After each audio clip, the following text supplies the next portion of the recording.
ఓం సుముఖాదరవః ఓం ఏకదంతాదరవః ఓం కపిలాదరవః ఓం గతకర్ణకాదరవః ఓం లంబోదరాదరవః ఓం విగతాదరవః ఓం విఘ్నరాజాదరవః ఓం ధూమకేతవే నమః ఓం గణాధ్యక్షాదరవః ఓం బాలచంద్రాదరవః ఓం శూర్పగంధాదరవః ఓం హేరంబాదరవః ఓం స్కందపూర్వదాదరవః ఓం మహాగణపతయే నమః. ఈశాన పితృరూపేణ మహాదేవో మహేశ్వరః ప్రియతాన్ భగవాన్ మంత్రమధ్యే క్రియామధ్యే యత్కించక్రియతే కర్మ కర్మ సమరం కురు విష్ణుర్విష్ణుర్విష్ణుర్విష్ణుః. నమో బ్రహ్మణ్య దేవాయ గోబ్రాహ్మణహితాయ చ జగద్ధితాయ కృష్ణాయ శ్రీ గోవిందాయ నమో నమః. సహనా భవతు సహనౌ భునక్తు సహ వీర్యంకరవావహై తేజస్వినావధీతమస్తు మా విద్విషావహై. అమ్మా అయ్యో కుయ్యా మొర్రో కుయ్యా. ఒక్క రాత్రి సానిగాని కొంపకెళ్ళి అన్ని వేలు తగలేసి వస్తారా? సిగ్గులేదు? ఎందుకే సిగ్గు? ఎందుకు సిగ్గు? నేనేమన్నా మన సొంత డబ్బులు తగలేశానా? నువ్వు మీ అన్నయ్య దగ్గర కొట్టేశావు, నేను నీ దగ్గర కొట్టేశాను. సిగ్గు అంట సిగ్గు. చూడండి, మా వాడికి తండ్రి చేసిన అప్పులు కొడుకు తీర్చాలని తెలుసు. తీర్చకపోతే మీరు కోర్టుకి వెడతారని తెలుసు. ఆ తర్వాత ఇల్లు వేలం వేస్తారని తెలుసు. ఆ తర్వాత ఇంటిల్లపాది హలో లక్ష్మణ అంటూ రోడ్ల వెంబడి పడతారని తెలుసు. కానీ ఏం చేస్తాడు చెప్పండి? ఏం చేస్తాడు చెప్పండి? పోని మీ వాడికో గొప్పింటి అమ్మాయితో స్నేహం ఉంది కదా, ఆ అమ్మాయి దగ్గర డబ్బు తీసుకుని మా బాకీలు తీర్చచ్చు కదా అని మీరు సలహా ఇవ్వచ్చు. కానీ మా వాడు పరువు, మర్యాద, మానం, అభిమానం అన్ని మంట కలిసిపోయినా సరే ఇతరుల దగ్గర మాత్రం చెయ్యి చాపడం వాడి పాలసీ. అది మావయ్య ఆవేశపడకు, ఆయాసం వస్తుంది. వచ్చినా సరేరా, నేను నీ మావయ్యని మంచివాడిని కనుక నీ ఫ్యామిలీ పొజిషన్ ఏమిటో వీళ్ళకి దాపరికం లేకుండా చెప్పి దయదల్చండి మహాప్రభు అని ఈ గాడిదల్ని ప్రాధేయపడుతున్నాను. అదే అదే ఈ పెద్ద మనుషుల్ని ప్రాధేయపడుతున్నాను. మా గురించి నువ్వు ఎవరి కాళ్ళు పట్టుకుని అవసరం లేదు. మా నాన్నగారు చేసిన అప్పులన్నీ వడ్డీతో సహా 15 రోజులు తీరుస్తాను. తీర్చలేని పక్షంలో నన్ను నడివీధిలో నిలబెట్టమను. అందుకు నేను సిద్ధమే. అంతకంటే ఇంకా ఏం కావాలి భయ్యా? ఇన్ని నాళ్ళు ఆగిన వాళ్ళం ఇంకా 15 రోజులు ఆగలేమా? 15 రోజుల తర్వాతే వస్తాం. లేవండి భయ్యా, పోదాం. మీరా ఎంతసేపు వచ్చి? నువ్వు ఆవేశంగా 15 రోజుల్లో అప్పు తీర్చేస్తాను అంటున్నప్పుడు రాజు, నీ ఆవేశం చూస్తుంటే అమ్మాయికే కాదో నాకు కూడా ఉత్తేజం కలుగుతోంది. ఒక చిన్న విషయం, నీ చెప్పులో రాయి పడిందనుకో, దాన్ని బయట పారేసే వరకు నీ నడక సరిగ్గా సాగదు. చూస్తుంటే మీ ఇంట్లో మీ మావయ్య నీ చెప్పులో రాయిలా కనిపిస్తున్నాడు. ఏం చేస్తావో మరి? ఆ దెబ్బతో దిమ్మ తిరిగిపోయి బొమ్మ చేతికొచ్చేయాల. సరే సరే, కుర్రాడివైనా నీకు అన్నీ తెలుసని అనుకుంటాను. అమ్మాయిని దించి వెళ్దామని వచ్చాను. వస్తాను అమ్మాయి, వస్తాను వస్తాను. మా నాన్నగారి మాటలు వింటుంటే ఆయన భుజంగరావు గారేనా అని అనుమానం కలుగుతోంది కదూ. నేను ఆ ఇంటికి వెళ్లిన రోజు నుంచి గమనిస్తున్నాను. ఆయన మా నాన్న కాదు, నాన్నగారి పోలికలున్న మరో మనిషి. అతన్ని పోలీసులకు పట్టించొచ్చు. అంతకన్నా ముందు మా నాన్నను వాళ్ళెక్కడ చేర్చారో అది తెలుసుకోవాలి. అందుకని మేము నాటకం వేస్తున్నాం, మీరు తప్పకుండా రావాలి. నాటకమా?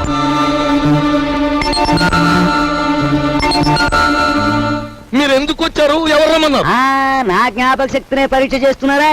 అసలు మీ గుండెకి ఆపరేషన్ చేయాల్సింది ఈ వేళేనని ముహూర్తం పెట్టిన పంతుల్ని నేనే కదా, డాక్టర్ని నేనే కదా.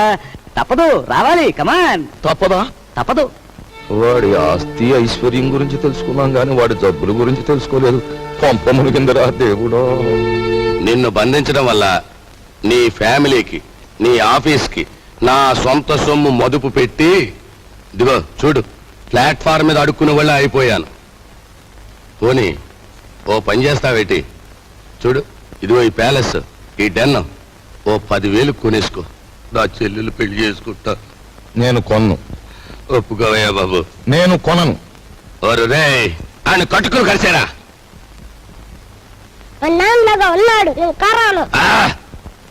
చెట్టంత మనిషిని నీ బాబుని బతిమాలుకుని పెట్టంత మనిషిని నిన్ను బతిమాలుకుని హోరని యవ్వ, నా బతికి ఎలాగైపోయిందిరా, నేను మోయటం ఎందుకురా? ఆ!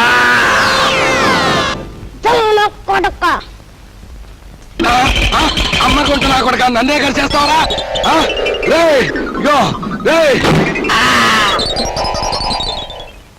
గురువా గురువా, నువ్వు వచ్చేసేవేట్రా? హాయ్ బాబాయ్, ఆఫీసర్ గారికి గుండె జబ్బు ఉందంటే మనకు తెలదు. నీ గుండె జబ్బు ఉంది, ఇవాళ నీకు ఆపరేషన్ చేయాలా, వస్తావా సత్తావా అని కూర్చున్నాడు డాక్టర్. హలో ఏళ్ళు చూపెట్టేసి పరిగెత్తుకొచ్చేసాను. ఏదో వత్తొత్తు కొడక, నువ్వేదో లక్షలు తెస్తావని నా సొమ్మంతా నీకు మదుపు పెడితే అక్కడి నుంచి పారిపోయి వస్తావా? వచ్చింది చాలక ఘనకార్యం చేసినట్టు కులుకుతున్నావా? నీ యవ్వ!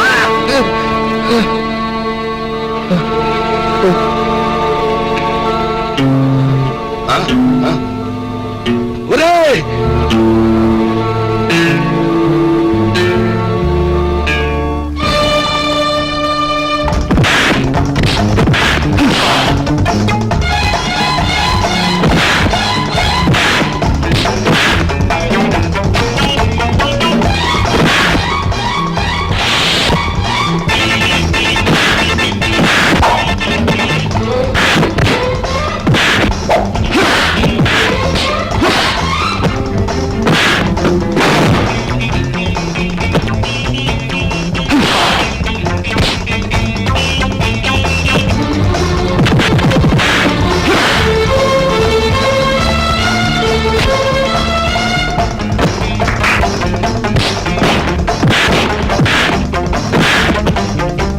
మా గురు ఎందుకు వచ్చిన ఫైటింగులు గురు? మనకి ఈ దోపిడీలు దొంగతనాలు మనకి అచ్చిరావు గానీ, అలో ఆ మనిషి గుండు జబ్బంట, పాపం కట్లుప్పు తీసేస్తే ప్రాణాన్ని కాపాడిన పుణ్యమైన దక్కుద్రా. పెప్పదీసేద్దాం.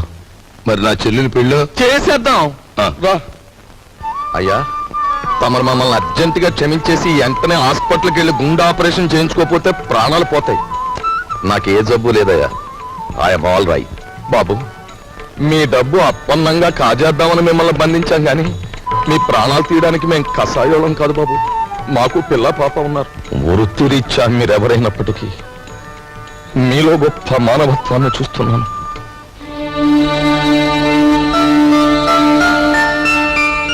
ఆ వేళ నా కంఠం మీద కత్తి పెట్టి బెదిరించిన విప్లవకారుడు నువ్వే కదూ? ఆనాడు మీరు నాకు అన్యాయం చేస్తుంటే నా సహనం చచ్చిపోయి మిమ్మల్ని ఎదిరించాను. ఈవేళ మీరెక్కడో బంధింపబడి ఉంటారని అనుమానం కలిగాక మిమ్మల్ని రక్షించాలని వచ్చాను. నా డబ్బు కోసం వాళ్ళు నన్ను బంధించిన నిజానికి నష్టపోయింది వాళ్ళు, నన్నేం బాధ పెట్టలేదు. అన్నట్టు నువ్వు సింపుల్ గా చెప్పాలంటే ఆయన మరెవరో కాదండి, మన అల్లుడు గారే. అల్లుడు గారా?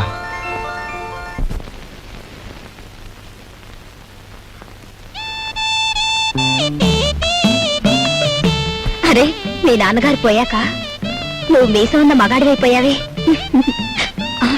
అన్నట్టు మీ ఇంట్లో డబ్బు పోయిందని విన్నాను. నా కోసం నువ్వే ఆ డబ్బు తీసుంటావు. ఏది ఆ డబ్బు? చెప్పు. ఆ డబ్బు నీకిద్దామని తీశాను. ఆ రాత్రి మరెవరో నా దగ్గర నుంచి కాజేశారు. ఒక ప్రాణాన్ని నిలబెట్టడానికి నేను వ్యభిచారం చేస్తే నువ్వు వ్యభిచారం కోసం ఒక ప్రాణం తీసేశావు. నా బ్రతికే చండాలం అనుకుంటే నువ్వు నాకంటే చండాలుడివి. నేను ఈ ఇల్లు ఎందుకు ఖాళీ చేస్తున్నానో తెలుసా? నీ నీతి మాలినతనాన్ని భరించలేక. వెళ్ళు.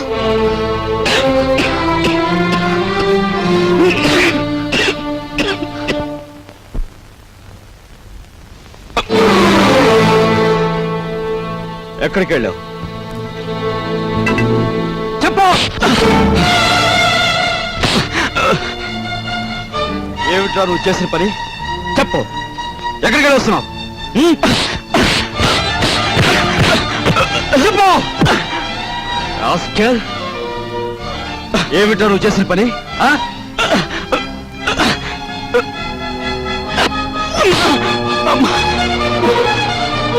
చెప్పరా రాస్కెల్, చెప్పు. లేదురా నీకు? మీ నాన్నగారు పోయి పట్టుమని 10 రోజులు కాలేదు. ఏం చేశాడని వాడిని అలా కొడుతున్నావు? మీ నాన్నగారు ఏనాడైనా వీడిని ఇలా కొట్టడం చూసావా? వీడు చేసిన పనికి కొట్టడం కదమ్మా, చంపాలి. చంపి నిలువునా పాతేయాలి. ఏం చేశాడు అంత పెద్ద తప్పు? ఏం చేశాడా వీడు?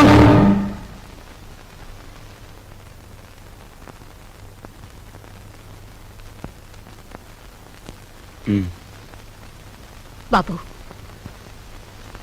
వీడిని తమ్ముడురా. తప్పు చేస్తే శిక్షించాల్సిందే. కాకపోతే ఆ సమయంలో వీడిని తమ్ముడని మాత్రం గుర్తుంచుకుంటే చాలు. పత్రా.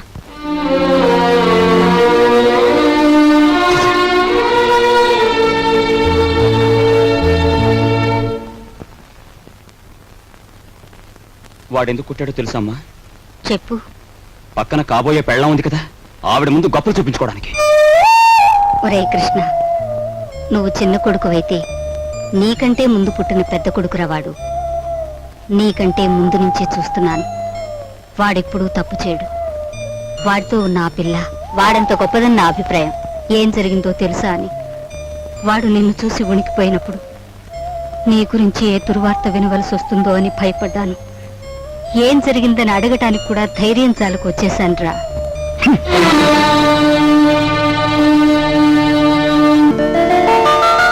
ఈమె నా చెల్లెలు ఇల్లు వదిలి వచ్చేసింది. మీ సేవా సాధనలో ఉందేమో. సారీ, ఇలాంటి అమ్మాయి ఎవరూ లేరు. వస్తానండి.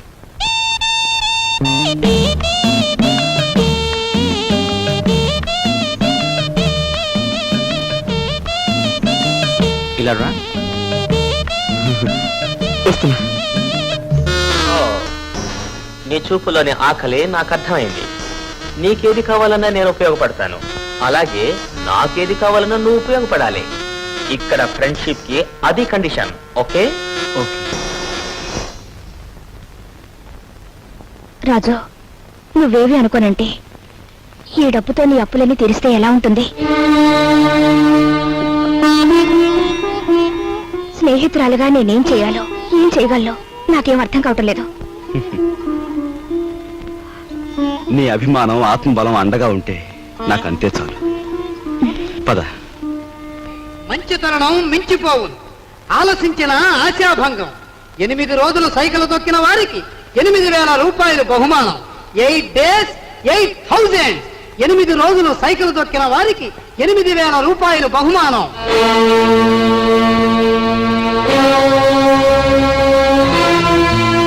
రాజు, అప్పులు తీర్చడానికి నువ్వు సైకిల్ తొక్కుతున్నావట. మనలాంటి కుటుంబాల్లో పుట్టి ఇలాంటి పనులు చేస్తే ఎంత పరువు తక్కువగా ఉంటుందో ఆలోచించు. నేను చాటుగానో సన్నాసి బుద్ధితోనో దొంగతనం చేస్తున్నాను అనుకో, లేదా కన్నవాళ్ళనే వెన్నుపోటు పొడుస్తున్నాను అనుకో, లేదా అప్పుల చేత పంచాయతీ జరిపించాను అనుకో, అప్పుడు నేను 10 మంది చేత చీ అనిపించుకునేవాడిని అవుతాను. ఏమిటా నువ్వు మాట్లాడేది? మొన్నటికి మొన్న కుమ్మరాడి దగ్గర కూలిపిని కొప్పుకొని ఏంటి పరువు మీద పెద్ద బండ పడేస్తావు. ఇవాళ మీ నాన్న చచ్చిపోయాక ఆగు. ఇప్పుడు నువ్వేమిటి మాట్లాడింది? మా నాన్న చచ్చిపోయాడా? ఆ మాట నువ్వంటున్నావా? నువ్వు ఏమిట్రా అది? ఆవిడ అలా రెట్టిస్తున్నావు. మరి చూడమ్మా, నాయనమ్మా నాన్న చచ్చిపోయాడు అంటుంది, అత్తయ్య అంటుంది. అసలు అసలు నాన్న చచ్చిపోవడం ఏంటమ్మా? Non sense. నాన్న చచ్చిపోలేదు. నాన్న చచ్చిపోలేదు. మనందరం కలిసి ఆయన చంపేశాం. అవునమ్మా, నిర్దాక్షిణ్యంగా కాలు రాసి చంపేశాం.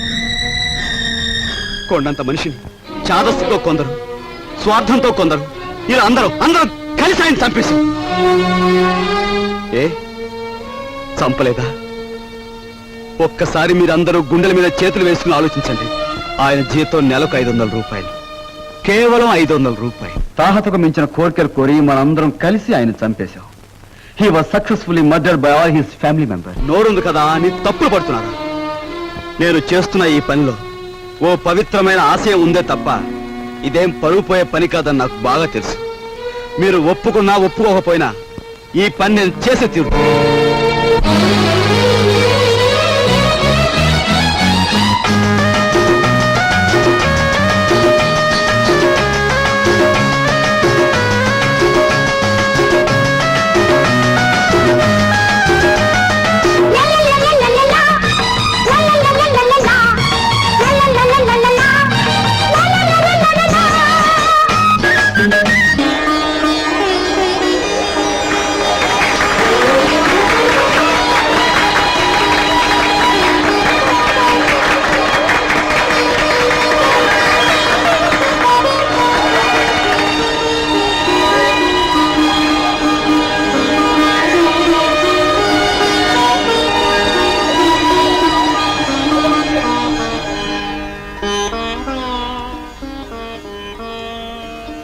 ఇవాళ నీ కొడుకు ప్రయోజకుడైనందుకు ఇప్పుడు నువ్వు ఉంటే ఎంత ఆనందించేవాడివిరా.